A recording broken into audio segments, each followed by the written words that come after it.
ए channel का subscribe करवा के लेल लाल बटन का दबाओ और घंटी पर क्लिक करके मैथिली गीतक आनंद उठाओ।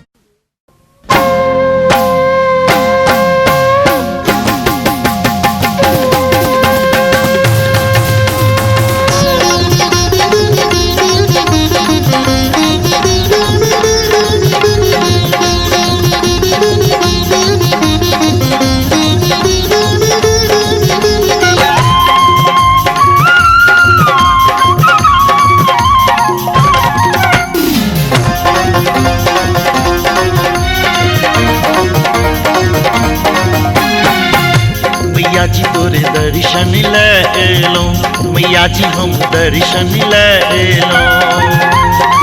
नवरात्रा में 9 दिन मैया, नवरात्रा में 9 दिन मैया पूजा तो हर के लो। मैया जी तोरे दर्शन ले एलो, मैया जी तोरे दर्शन ले एलो, मैया जी तोरे दर्शन ले एलो।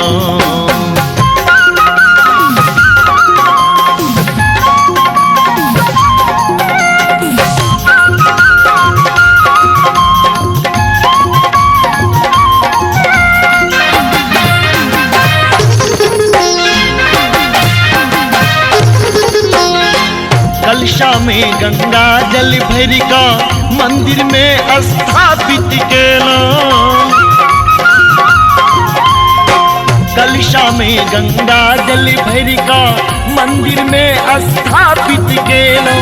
धूप दीप नैवेद्य चढ़ा के ध्यान तोरे हम सदिखन देलो। चौमुख दीप जरा के मैया, चौमुख दीप जरा के मैया मंदिर तो हर सजेलो।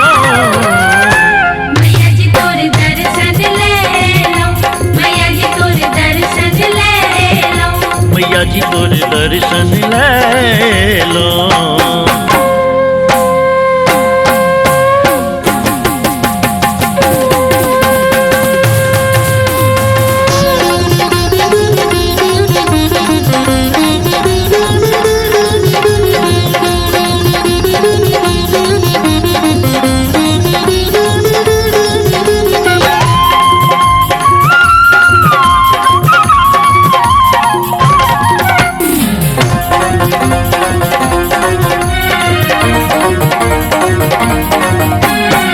जय माँ ज्वाला कसरर वाली पूर मनोरथ कर महारानी।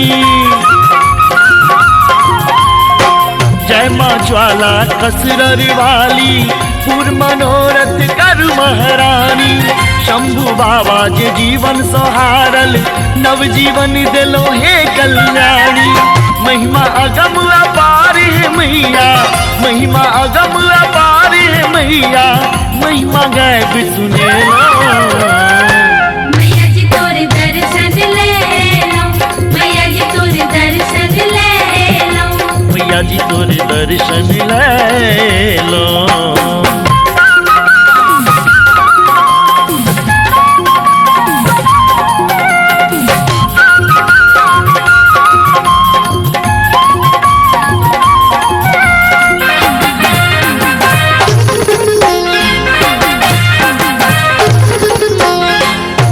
अगर तो मंदिर गम के फिर भेलिए देखू भारी। धूप अगर तो मंदिर गम के फिर भेलिए देखू भारी। अक्षत फूल गंगा जल लेने ठार भेल अछि सब नर नारी। मन में जे लायल अभिलाषा, मन में जे लायल अभिलाषा सबके आश पूरे लो।